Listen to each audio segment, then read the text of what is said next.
These are the options available in the data foundation for inserting, and these are for detecting.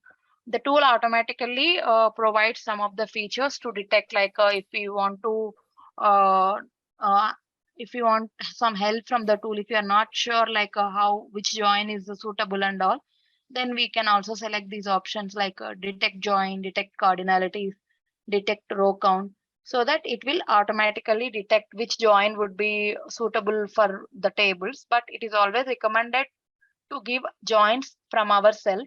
But whenever if you have a doubt or something, then we can go for these options, detect options, where the tool automatically gives. To insert tables in the data foundation, first we will create a data foundation, then we'll select the insert table option. Like if you see here, this plus symbol is for insert. So if we click on this arrow, we will see like what do you want to insert? Do you want to insert tables or insert derived table, insert join or insert view, insert comment? So if you select on insert tables, we will get this option like select tables to insert. So we already created a connection to some database, right? Data source. So whatever all the tables there in that connection in that data source are will be appeared here. So based on our requirement, we can select the tables in this checkbox, and then we can click on finish once we select all the required tables, so that all the tables will be inserted in our data foundation. We also have option to insert derived table, like if we want some logic to be performed between two tables, like if the required columns are there in two tables, and if we want to achieve that logic in single table, we can create insert derived table, and we need to write formula which we want to achieve, and then we can insert that derived table in the data foundation, and we can use that table as a normal table, and we can provide the required joins, and we can use it as a normal. We use derived tables in the following situations: to create a table with columns from other tables. If we want columns from other tables, we can create a derived table, and we can pull them using these formulas. To create a single table that combines two or more tables. If you want to combine two or more tables into a single table, that is called a merged table. In that situation also, we can create an insert derived table and insert it. To create a table that contains a selection of columns from different tables. So in a multi-source enabled data foundation, if you want to include database specific functions in the definition of the derived table, you must select database specific syntax. So if we want to achieve database, if you want to use database specific function, we have to use that if we want to MySQL or Oracle kind of that kind of database specific syntax, we have to use.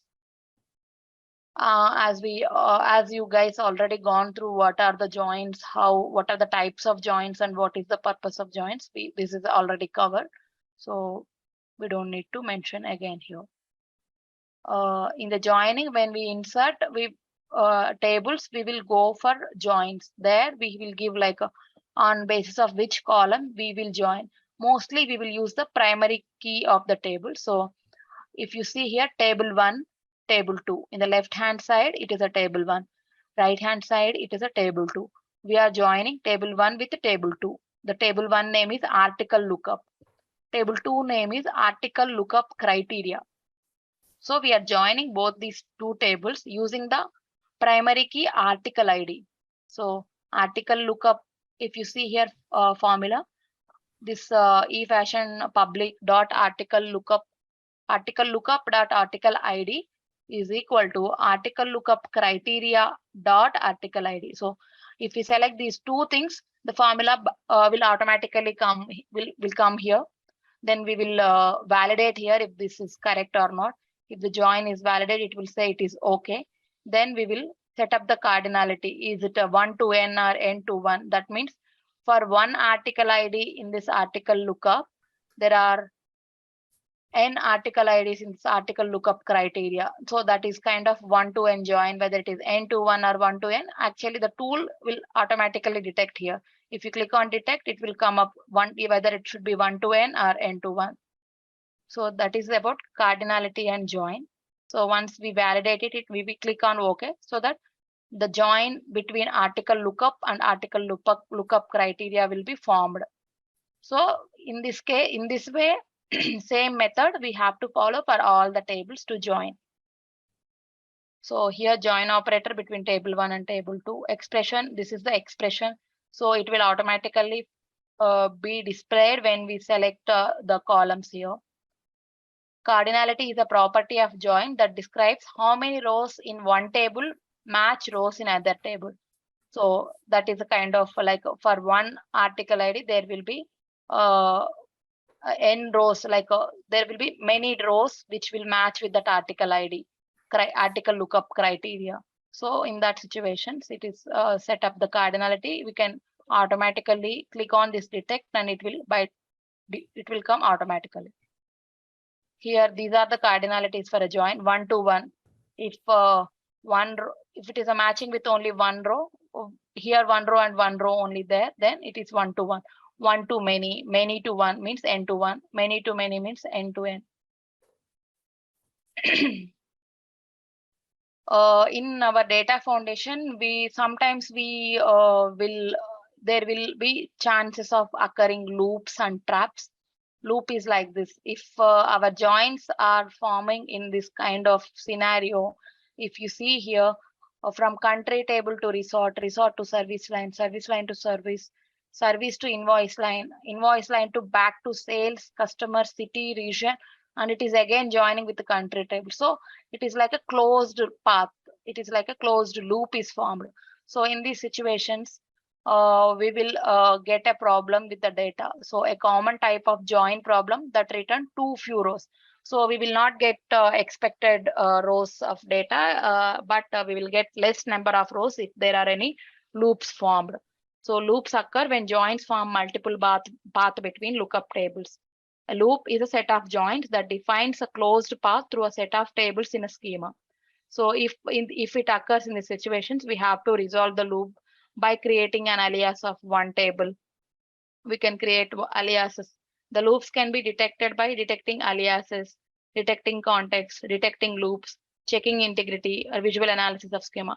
We can, just by seeing the schema, we can see like there is a loop formed. Or if the schema is too big and if you're not able to understand, if you click on detect aliases or detect context or detect loops, then it will show like one loop is formed. That kind of thing will be there. And checking integrity is also, or if you check on integrity also, it will display like there is a loop formed between these two tables. Please resolve. That kind of thing will be there.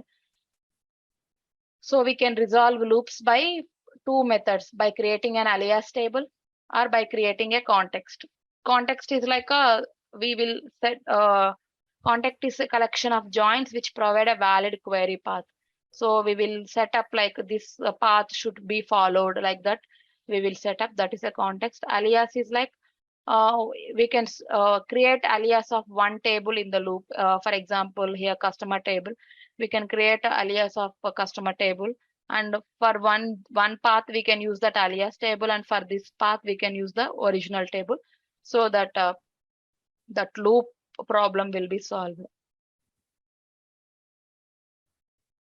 These are the parameters, as I told you earlier. Like parameter is like a variable in the universe that requires value at a query time. It is like it is useful for to prompt the user like to supply a value.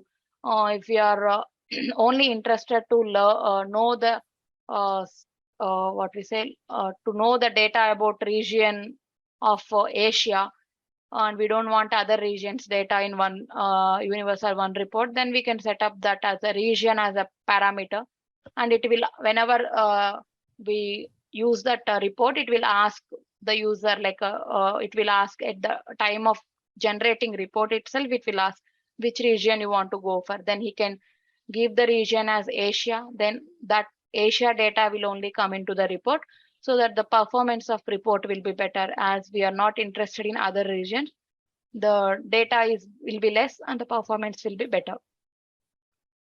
List of values is again we told you like if for year object we can provide the list of values for around 30 years where we perform the analysis. So that that is given along with the object, so that whenever user selects that prompt, he can select from the given list of values instead of he himself entering the year value. He can select from the given values. These are the data foundation properties, like description, summary, allow Cartesian products, multiple SQL statement for each context. This is useful to resolve context, SQL parameters. These are some properties. These are all properties that we can see in the screen. These are kind of traps, chasm traps. There are two types of traps that gets formed sometimes in our universe. If too many to one join tables converge on a single dimension table, here from orders and from loans, there are too many to one joins converging on a single table. In these situations, if we need the data from orders table and also from the loans table, in that situation we'll get wrong results because of the chasm trap. So to avoid that trap, we can as here we have this option, multiple SQL statement for each context. If we click on this, we can resolve that chasm trap context problem. It is actually it will not here, as I told you already, that can be resolved by defining context. We will context 1 and context 2, we will define the context. This customer to order table will be one context, that is one path, and customer to loan will be other path. So we will define two contexts and we will check this option to multiple SQL statement for each context, so that that problem will be solved. Now we will create a data foundation. Once we connect these connections, we will just click on new data foundation and we'll say single source and we'll give the name demo. I gave the name like this. So once we connect this, it will automatically appear, as we already connected to MS Access database. The tables which are there in those database are appearing here. So once we get that, here is the insert option. As I told you already, there are options for insert tables, insert derived, alias, join, views, and all. But we are going to insert tables. So if we click on this, there we will see what are all the list of article lookup, criteria, article color lookup, calendar year, outlet lookup, product promotion facts, promotion lookup, shop facts, calendar year lookup query. So these are all the tables that are there in the database. So we can select whatever all the required tables. So we will select all these tables, article, color lookup. As I already selected these two tables, it is shown with green tick mark. So we do not need to click again. If we click again, there will be an alias table formed. So we do not need it right now. So we will click the tables which we require for our analysis. We will also keep these aggregated tables.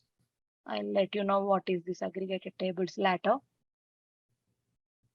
So I have selected the required tables and I'm clicking on finish.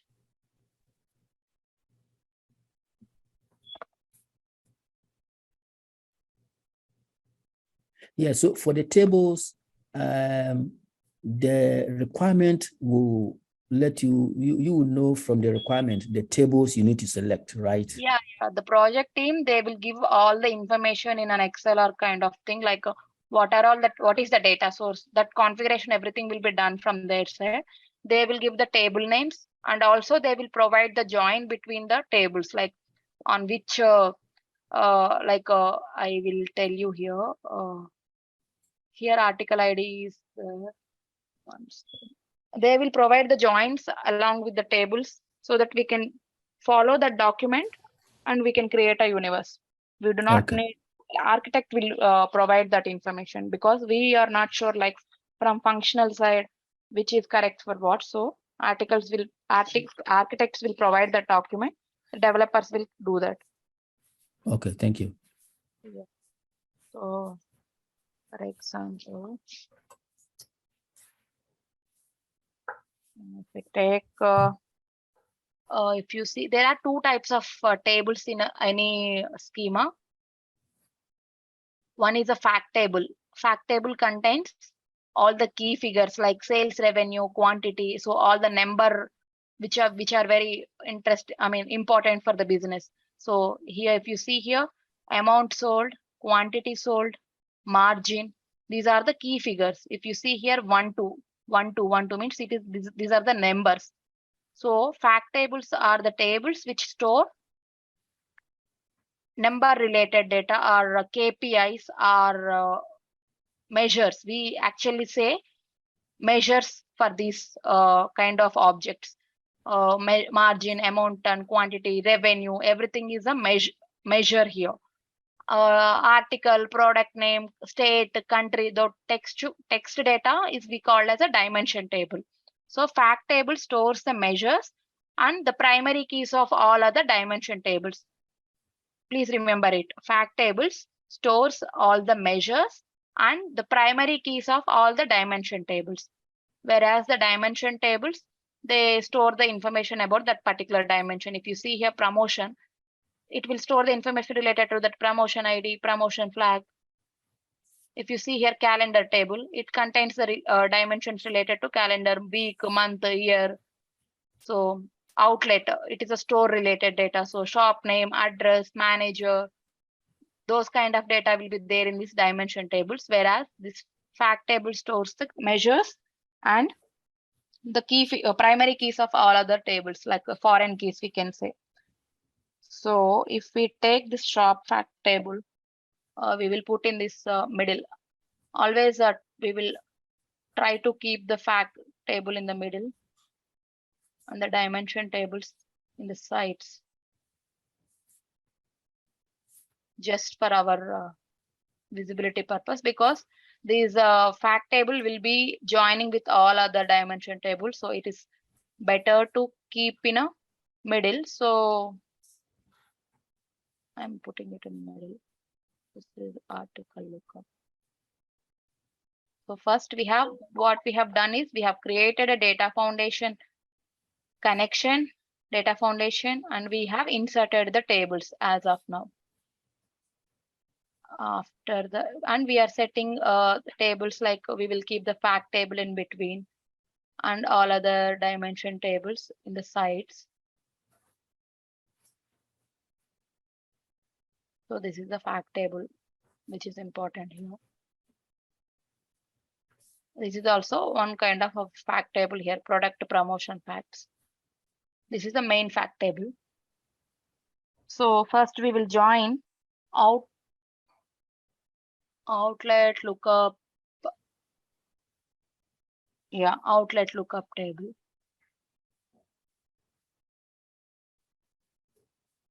So after inserting the tables, we will join the tables with the primary IDs. Actually, they will only provide the primary keys. So I'll just let you know, like here shop ID is the primary key of this outlet lookup. So by shop ID only the data will be uniquely distinguished. All other shop name and all might be same, but shop ID will be unique in this table.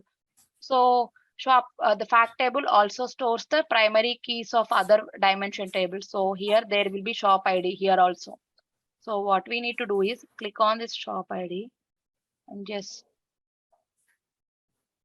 put here this shop ID and double click on this. Sometimes if we wrongly put also, we can again select here. If this is a shop name is selected also, we can check here from outlet lookup shop ID to shop facts table shop ID. We can click like this. So left table shop ID and right table shop ID. So we will just validate it whether it is correct or not, this formula. See, we just selected here, automatically the expression already formed. We will validate it. It said it is saying that expression is valid. The expression was successfully validated. So in the cardinality, we don't need to give as a 1 to n or n to 1. We don't need to think about it. We can just click on detect. It will automatically come up. So 1 to n, the relation is 1 to n. We will click on OK. Previously, when we did not put the cardinality, when we did not click on that, it will the question mark came. Once we put that and we validated it, the question mark has gone now. So this join is proper now. So there we formed we created join between these two tables. In the similar way, we will create the joins with other tables also. We will go for article lookup table there. Article ID is the primary key of this article lookup table. So fact table will also store the primary keys of other dimension tables apart from the measures. So where is the article ID? We can just see, or we can just put somewhere. We can drag like this also. If you see here also, it comes like a color code. We can put like here also, but here we can change article lookup of article ID. Shop facts also, we should join with the same primary key. So article ID. And we will validate here. This is successfully validated. We will detect it. We will put this okay. And now we will go with the article color lookup. Yeah, this table, we will put it here.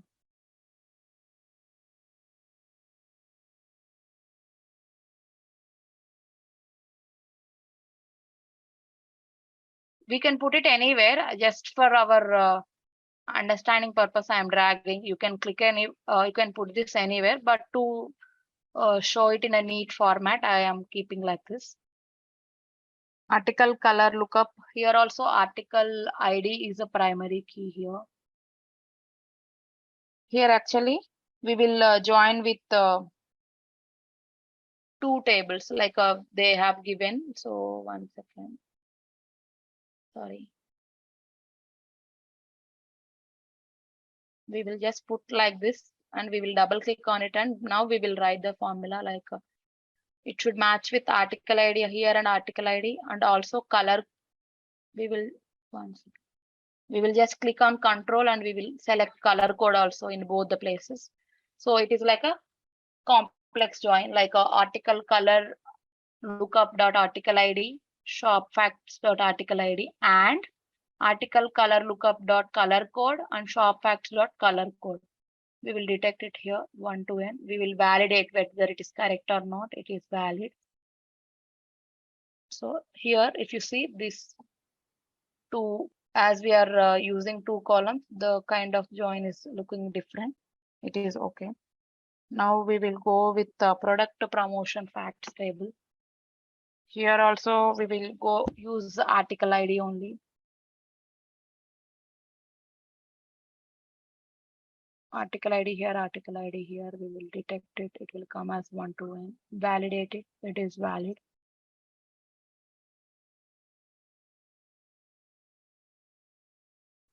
Actually, mostly in our projects, we don't create a universe from the scratch, but it is good to know like where we do what and all. That is for understanding purpose. I am trying to explain you. Here it is a universe. Maybe it is one kind of modeling that we are doing in business objects. Everywhere, if it is a SAP HANA or SAP BW, they also do some kind of modeling using joints and all. The UI might be different, but the process that they do is very similar here. So if we know one tool modeling, it is more or less similar. So basics are important. That's the reason I am explaining like in detail, but don't worry about like if you're not clear also, don't worry, because we will not use, we will not do it as a daily job. We will create reports as a daily job. This universe enhancement is very rare, so you don't need to worry about it. Shop facts. I'm just putting it here, everything in detail, so that when we are creating reports, it should not be like we should understand what we are doing. That's the reason I am to use the reports, to create a reports, we are using those objects. So after doing all this hard work only, we are able to use those objects. That thing we should understand and we should know. So to know the importance of all this modeling, I am trying to explain here. Product promotion facts is over. So shop facts week ID to calendar year week ID. Here to use the calendar objects like year, month and all, we will join with the week ID here.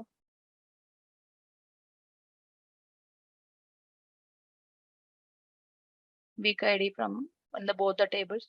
We will validate it and we will detect it. We'll click on OK. And product promotion facts.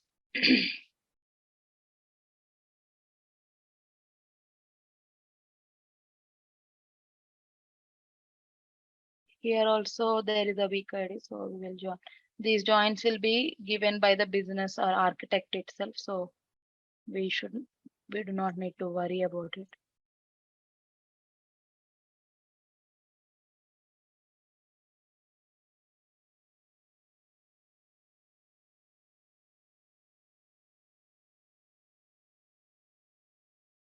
Promotion lookup, promotion ID.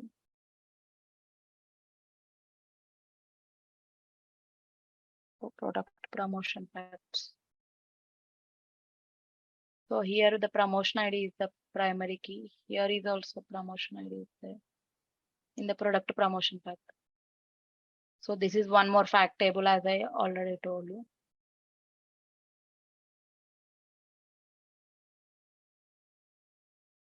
Article lookup criteria, article ID, article lookup, article ID. Here article ID and the criteria article ID. See, you can see the question mark here. If we are not if we are not keeping the cardinality, if we are not detecting, the question mark is coming. So click on this, the question mark will go away. This is about the join.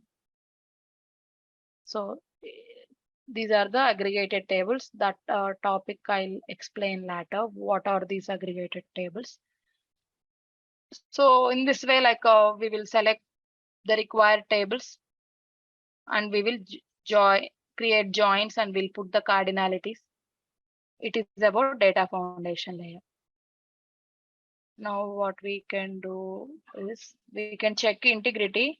Okay, we will just to check whether what we did is right or not, or if there is any schema issue, then here there is an option like check integrity.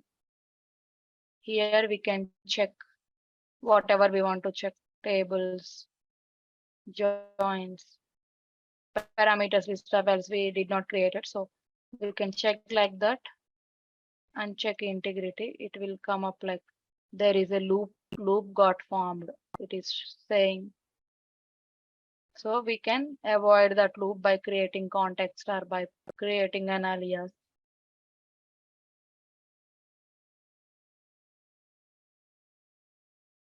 Where is the loop? We can say we can click insert alias table.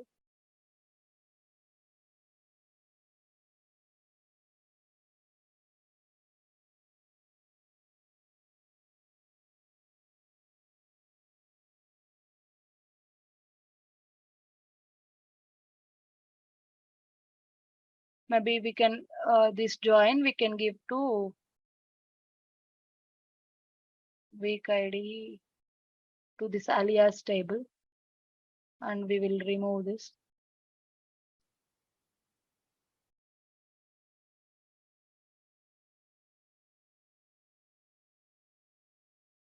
How if we check integrity?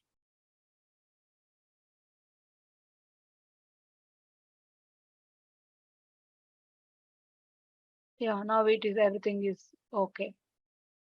So that is the way to resolve. We can just right click on the table where the loop is getting formed. We can insert alias table. It will automatically give some other name. So we can split the join as there is a loop getting formed between product promotion, shop facts, calendar. So these three tables are joined with each other and there is a loop formed. So what we do is calendar table is joined with product table, right? So we can create alias of this and only for that calendar table, instead of joining with this product table, we can join with the alias. So there will be same kind of objects will be there in this also. So we can avoid like that. So that is about alias. So we understood how the loop is formed and how we can resolve it. So that is about loops and all. So I'll just show you like what is this.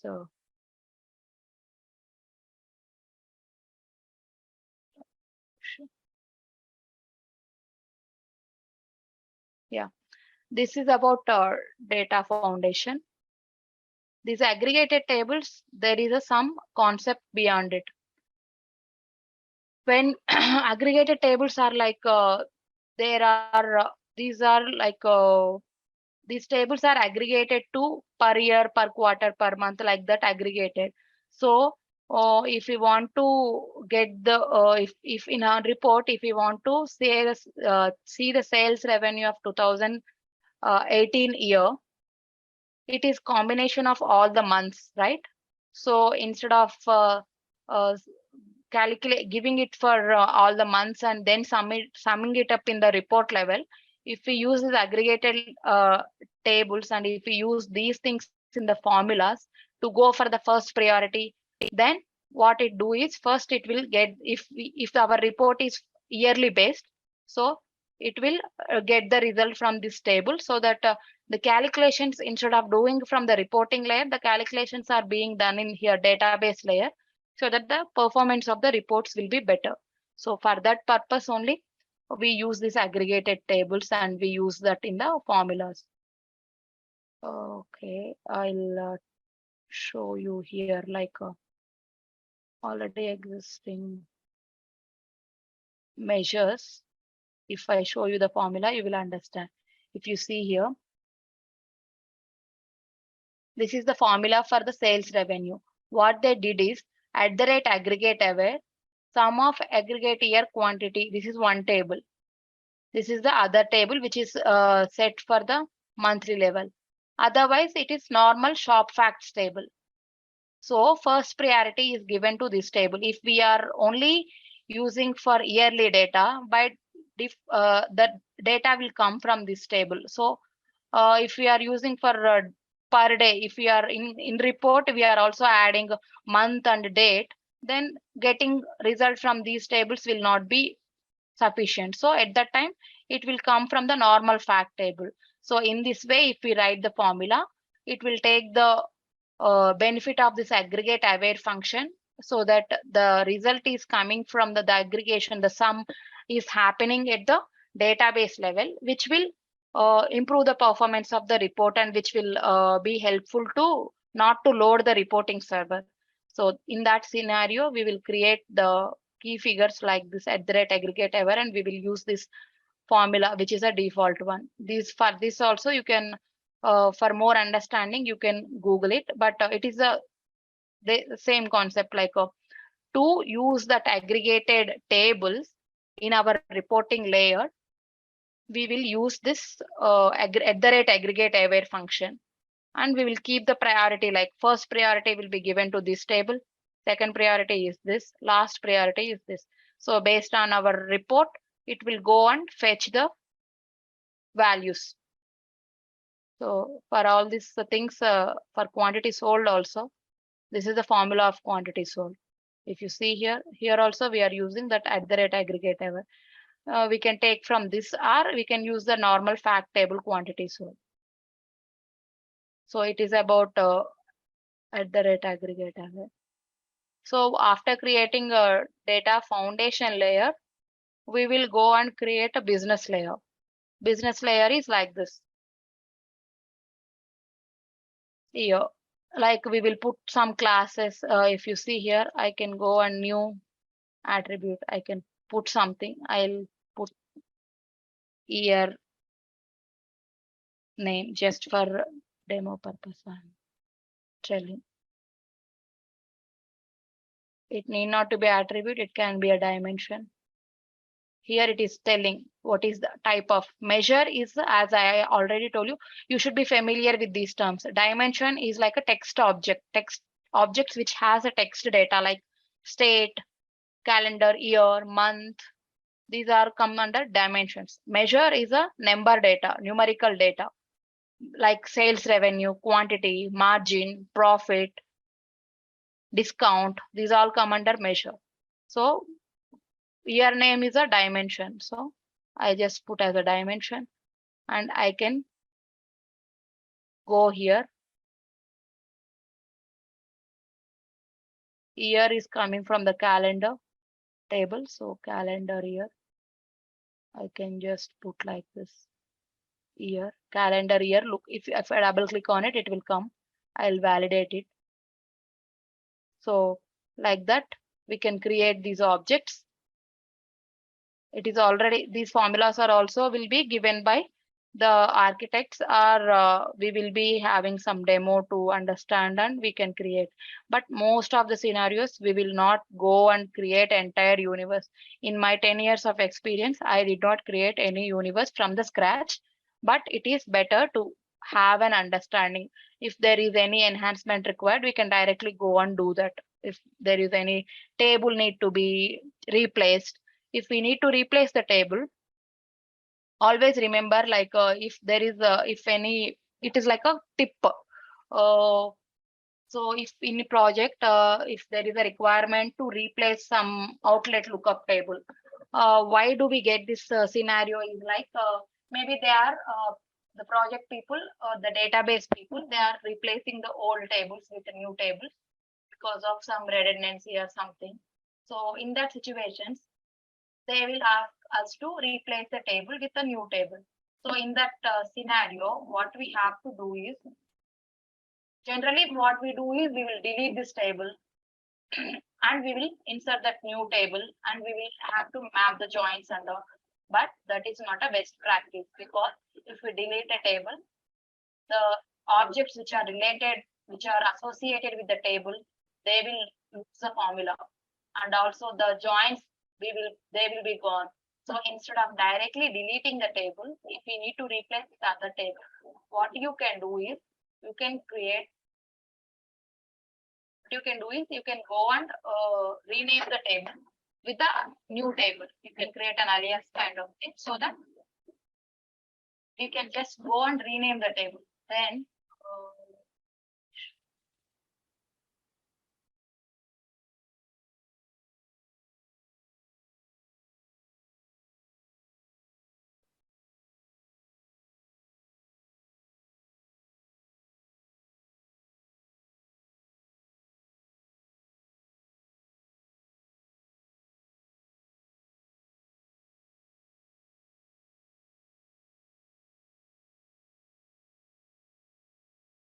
yeah, we can do like this also, replace by derived table or alias table or database table.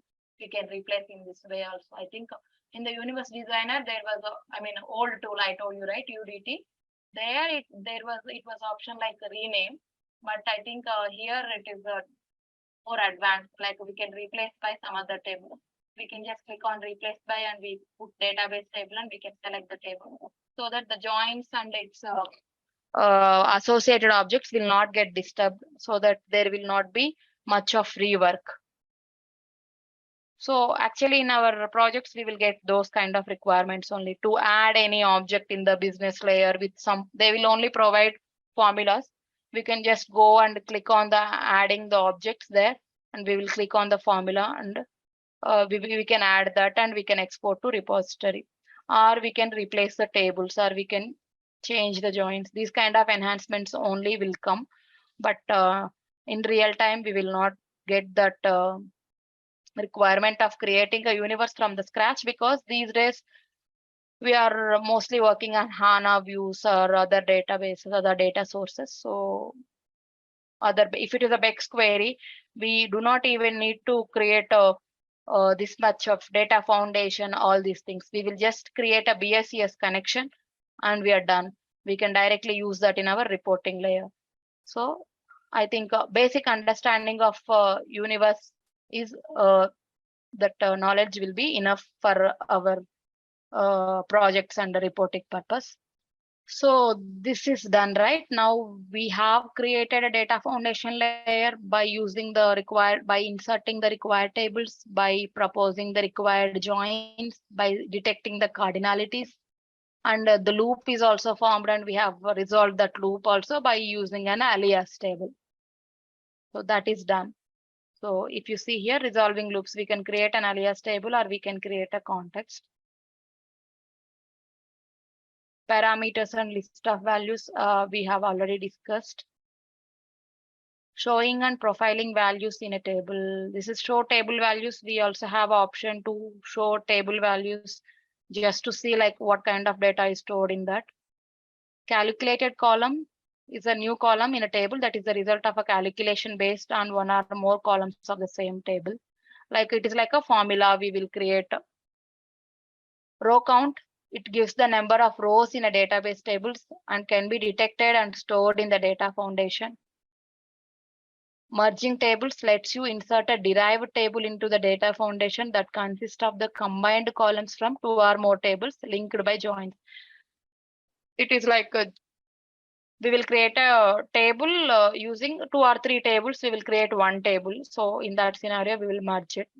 But that requirement is very, it is not very often. These are some properties, preferences, options, like what are the options available, like custom data foundation view, highlight related table. If you click on highlight related table, it will highlight. So these are some properties and preferences. Chasm trap we already covered. So we have created a data foundation. This is the demo.cnx.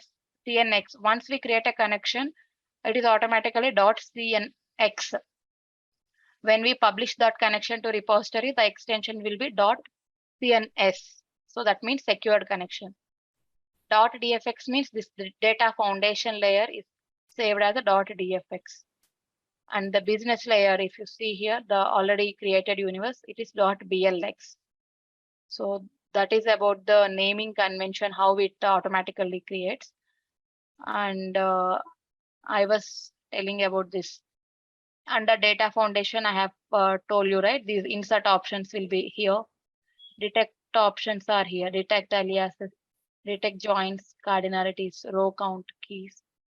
And if you want to arrange the tables, if you don't want to arrange it manually, we can arrange by clicking on this auto arrange tables. It will arrange tables for us. So these are all some options available in this. And we can also save view as image. Maybe we can save this as an image. These are the options here, aliases and contexts. It will, if we put any alias tables, it will show up here, like as we have created one alias to resolve the loop. So alias tables, here it comes up like this. Data foundation.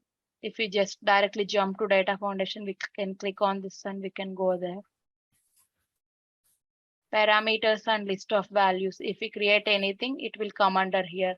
If we attach any object to the, I think I can show it for the already created universe. Parameters and list of values. It's not there. They are not using. Yeah, if there are any attachments are there, that can be seen here. So if we quickly want to jump, we can jump using these options to data foundation or connection and all. That is about data foundation layer. So today we have covered data foundation.